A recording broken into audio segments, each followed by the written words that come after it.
உங்களுடைய பயணம் சாம்பிராணி சாம்ராஜ்யத்துக்குள்ளே வந்துட்டீங்க. இப்போ ஒன்றையே ஃபோக்கஸ் பண்ணி போயிட்டே இருக்கணும். டிஸ்னி மாறி மாறி போனோம்னா அதில் நீ ஆளப்பட முடியாதுன்ற சொல்லுவீங்க. அதில் தான் எந்த ஒரு வேலையை நம்ம எடுத்தாலும் பார்க்கறது வேற, தேடுறது வேற, ரெண்டுக்கு வித்தியாசம் இருக்குது. இப்போ உங்களுக்கு வேணுமனே இங்கே ஒரு நிகழ்ச்சி நடந்துக்கிட்டு இருக்கு, நீங்கள் பார்த்துக்கிட்டு இருக்கீங்க. ஓகே, இது வேற. தேடுறதுங்கிறது வேற. தேடுறதுங்கிறது உங்களுக்கு ஏதோ ஒன்று தேவைப்பட்டு நீங்கள் தேடிக்கிட்டு இருக்கீங்க. வாழ்க்கையை எந்த கோணத்தில் பார்க்கணுங்கிறதுக்கு இதுதான் ஒரு சிம்பிள் எக்ஸாம்பிள். கண்ணில் எல்லாமே படும், இதெல்லாம் பார்க்குறோம். ஆனால் எது ஒன்று உங்களுக்கு தேவையோ அதை நீங்கள் தேடணும். சிறப்பு. இது எப்படின்னா பார்க்கறது வேற, தேடுறது வேற. பார்க்குறதுல கவனச்சிதறல் இருக்கலாம், தேடுறதுல கவனச்சிதறல் இருக்கக்கூடாது. அதாவது நீங்கள் நிறைய விஷயத்தை பார்க்கலாம், உங்களுக்கு இதுதான் வேணும்னா அது உங்கள் கண்ணில் பட்ட ஆகணும். தேவையை அறிந்து பார்ப்பதற்கு பெயர் தேடல், தேவை அறியாமல் பார்ப்பதற்கு பெயர் பார்வை. எனக்கு தேவைப்படலை, உங்கள் முன்னாடி ஒரு நிகழ்ச்சி நடக்குது, இதை நீங்கள் பார்க்குறீங்க. ஆனால் அதே நேரம் ஒரு 150 ரூபாய்க்கு டிக்கெட் எடுத்துகிட்டு நீங்கள் தேட்டருக்குள்ளே போய் உட்காந்து பார்க்குறீங்க, அது தேடல். இந்த படம் எப்படி இருக்கும்? இப்போ இந்த நிகழ்ச்சியை பார்க்குறவங்களுக்கே நீங்கள் தேடலாம் பார்க்குறீங்களான்ற ஒரு கேள்வி. அவங்களுக்கு ஏதோ தேவைப்பட போய் தான் இவ்வளோ கவனமாக பார்க்குறாங்க. கரெக்ட். அவங்களுக்கு தேவையில்லாட்டினா ஸ்கிப் பண்ணிட்டு போயிடுவாங்களே. பாயிண்ட். எனக்கு தேவையான ஒன்று இதுக்குள்ளே இருக்குது, அப்போ நான் தேடுறேன். கரெக்ட். நம்ம கண்ணில் படுற விஷயங்கள் பூரா தேவையா தேவையில்லைன்னு நமக்கு தெரியாது. கண்ணில் படுற விஷயங்களில் எது நமக்கு தேவை எது தேவையில்லைங்கிற கூடிய ஒரு பகுப்பாய்வு சிறப்பு பண்ணினா தான் நம்ம விஷயத்தில் ஃபோக்கஸாக இருக்க முடியும். சிறப்பு. ஏன் இப்போ நீங்கள் சொல்லியிருக்கிறதுல ஒரு விஷயம் எனக்கு ஞாபகம் வருது. அன்டிஸ்ட்ராக்டபிள் அப்படின்னு ஒரு புக்கு சமீபத்தில் தெரிஞ்சுக்கிட்டேன். அந்த புக்கில் என்ன சொல்கிறாங்கன்னா, இனி வரும் காலத்தில் 2 வகையான மனிதர்கள் இருப்பாங்க. ஒன்று எனக்கு இது வேணும், இதுதான் வேணும், இதை தான் பண்ண போகிறேன்னு ஃபோக்கஸ்டாக இருக்கிறவங்க. இன்னொருத்தவங்க எந்த ஃபோக்கஸ் என்னன்னே தெரியாமல் ரெஸ்ட்லெஸ்ஸாக யூடியூப் ரீல்ஸ் பார்த்துக்கிட்டே இருக்கிறது, சாப்பிட்றது, தூங்குறது, எப்போ நான் எந்திரிக்கிறேன், என்ன பண்ணுறேன், என்ன நோக்கத்துக்காக இருக்கேன், பர்பஸ் இல்லாமலோ இல்லை ரெஸ்ட்லெஸ்ஸாகவோ ஒரு இருக்கக்கூடிய டிஸ்ட்ராக்டட் ஜோனில் இருக்கக்கூடிய மனிதர்கள். இப்போ 10 வருஷத்துக்கு முன்னாடி 15 வருஷம் முன்னாடினா நீங்கள் போய் ஏடிஎம்மில் காசு எடுக்கணும்னா லைனில் நிற்கணும், ட்ரெயின் புக் பண்ணணும்னா லைனில் ரிசர்வேஷன் கவுண்டரில் நிற்கணும், பேங்க்கில் போய் பாஸ்புக் கொடுத்து, அப்போ இதுக்கெலாம் நேரம் இல்லாமல் மக்கள் போய் நின்று நேரத்தை செலவு பண்ணி பண்ணாங்க. இன்றைக்கி எல்லாமே நமக்கு ஃபோனில் வந்துருச்சு, டிஜிட்டல் ஆயிடுச்சு. ஆக்சுவலாக நேரம் அதிகம் தானே ஆயிருக்கணும். ஆனால் ஏன் இந்த 2 கேட்டகரியாக ஒரு குரூப் டிஸ்ட்ராக்டடாகவும் ஒரு குரூப் ஃபோக்கஸ்டாகவும் இருக்காங்க?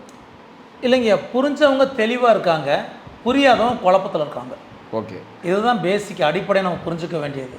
இப்போ தெளிவாக யார் இருக்காங்க, குழப்பத்தில் யார் இருக்காங்க? இதை தான் நீங்கள் சொல்கிறீங்க டிஸ்ட்ராக்ஷன் அன்டிஸ்ட்ராக்ஷன். இதை நான் தெளிவற்ற நிலையில்னு வச்சுக்கிறேன். ஓகே, சிறப்புங்களா? இப்போ தெளிவு அப்படிங்கிறது என்ன, தெளிவற்ற நிலைங்கிறது என்னன்னு நம்ம அடிப்படையில் புரிஞ்சுக்கணும். ஓகே. ஃபஸ்ட்டு இதுக்கான காரணம் இந்த நீங்கள் தெளிவற்ற நிலை இருக்கு இல்லையா, அதுக்கான காரணங்கள் 3 இருக்குது. ஒன்று டார்கெட் ஃபிக்ஸ் பண்ணாமல் இருக்கிறது. எதை நோக்கி போகிறோம், எதை நோக்கி நான் போகிறேங்கிறது டார்கெட்டே தெரியாது அவங்களுக்கு. சும்மா அதான் without target. Okay. Target fix ஆகாமல் இருக்கிறதுனால அவங்களுக்கு தெளிவற்ற நிலை நிலவும். ஓகே. இன்னொரு பக்கம் டார்கெட் ஃபிக்ஸ் பண்ணுவாங்க, ஃபிக்ஸ் பண்ண டார்கெட்டில் ஃபோக்கஸ்டாக இருக்க மாட்டாங்க. மாறி மாறி இங்கே அங்கேன்னு போயிட்டே இருக்கும். ஃபோக்கஸ்டாக வலிமை காட்ட மாட்டாங்க. கரெக்ட். அதாவது இதுதான் டார்கெட் பார்த்துட்டாங்க, அதுக்குள்ளே போக மாட்டாங்க. நம்ம துறையை எடுத்துக்குவோங்களேன், ஒரு பாடி பில்டிங் எடுத்துக்கிட்டோம் அப்படின்னா இவங்க உடம்பு பயங்கரமாக வச்சுக்கணுங்கிற ஆசை இருக்கும். 6 பேக் இருக்கணும், மசில்ஸ்லாம் பயங்கரமாக ஃபார்ம் ஆகணும், அப்படியே ஸ்ட்ரெச்சர் பார்த்தா வி ஷேப்பில் இருக்கணும், விங்ஸ் ஃபார்ம் ஆகணும், கனவு இருக்குது. இதெல்லாம் கனவு இருக்குதுங்க. அதுக்காண்டி 2 நாளைக்கு ஜிம்முக்கு போவாங்க, 3 நாள் விட்டுருவாங்க. அப்போ அவருக்கு இந்த மாதிரி ஆகணுங்கிற குறிக்கோள் இருக்குது. குறிக்கோளை வச்சுக்கிட்டு அவர் ஜிம்முக்கு போகிறாரு. போய் 1 நாள் 2 நாள் ஒர்க் அவுட் பண்ணிவிட்டு அவர் அதோட விட்டுறாரு, கண்டினியூவாக பண்ணுறதில்ல. அப்போ குறிக்கோள் இல்லாமல் இருக்கிறது ஒரு பெரிய பிரச்சனை, குறிக்கோளை தீவிரம் காட்டாதது அதோட பெரிய பிரச்சனை. இந்த இன்னும் 3வது நபர் பார்த்திங்கன்னா குறிக்கோள் இருக்கும், குறிக்கோளில் தீவிரமும் காமிப்பாங்க, ஆனால் அடிக்கடி குறிக்கோளை மாற்றி அமைச்சிக்கிட்டே இருப்பாங்க. மாறி மாறி இன்னைக்கு முடிக்க ஒரு டார்கெட்டு, நாளைக்கு ஒரு டார்கெட்டு, நாளை மறுநாள் ஒரு டார்கெட்டு, போன வருஷம் ஒரு டார்கெட்டு, இந்த வருஷம் ஒரு டார்கெட்டு, அடுத்த வருஷம் ஒரு டார்கெட்டு, இப்படி மாறி மாறி போகிறதுனால தான் இந்த கவனச்சிதைவு ஏற்பட்டு ஜெயிக்க முடியாமல் போகுது, ஒருங்கிணைக்காமல் போயிடும். இதை தான் நீங்கள் சொல்கிறீங்க, டிஸ்ட்ராக்ஷன் அண்டு ஃபோக்கஸ்டு. யார் ஜெயிக்கிறாங்க அப்படின்னா இந்த டார்கெட் ஃபிக்ஸ் பண்ணணும் ஃபஸ்ட்டு, அது மேலே கவன குவிப்பு தீவிரமாக அந்த கவன குவிப்பை நோக்கி செயல்படுறது, தொடர்ந்து செயல்படுறது. இந்த 3 இருந்தால் நீங்கள் வச்ச இலக்கை அடையலாம். இந்த தோற்று போகிற மனுஷவங்க 2 டைப்பு தான். ஒன்று சிந்திக்காமல் செயல்படுறவங்க, இன்னொன்று சிந்திச்சுட்டு செயல்படாமல் இருக்கவங்க. அடாடா, ரெண்டுமே. நீங்கள் எதில் இருக்கீங்க நீங்களே முடிவு பண்ணி அவ்வளவுதான். ஆனால் இன்றைக்கி 95% பேர் இதில் சார் அவங்கள கஸ்டமர் நான் சொல்கிறேங்க. அவங்களுக்கு ஆஹா இந்த 5 பேர் வந்து பொருளை விற்கிறாங்க, இந்த 95 பேர் பொருளை வாங்குறாங்க. இப்போ உங்களுக்கே ஒரு சாம்பிராணி செய்யக்கூடிய விஷயம் தெரிஞ்சுன்னு வச்சுங்களேன், நீங்கள் ஏன் என்கிட்ட வாங்குறீங்க? செஞ்சுக்குவாங்க அவங்களே, நான் செஞ்சுக்குவேன் இல்லையா? இப்போ இதே இது உங்களோட 6 ஸ்டார்ட்ஸ்லேருந்து நான் வந்து பாடி அலைன்மெண்ட் கோச் எனக்கு தெரிஞ்சு நான் ஏன் உங்கள்கிட்ட வர்றேன்? கரெக்ட். உங்களோட எக்ஸ்பீரியன்ஸ் ஃபுல்லாக அந்த பாடி அலைன்மெண்ட்டில் இருக்குது, கரெக்ட், மருந்தில்லா மருத்துவத்தில் இருக்குது. ஆமாம், அதை நான் வாங்குகிறேன்.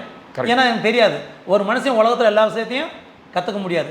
நம்மளே சட்டத்தை கற்றுக்க போட முடியாது, நம்மளே வாட்ச் செய்ய முடியாது, நம்மளே முடிவெட்டிக்க முடியாது. கரெக்ட். இதுக்கெல்லாம் ஒருத்தர் இருக்காங்க, அதாவது அவங்கவுங்க பண்ணால் தான் மேன்மையடையும். கரெக்ட்.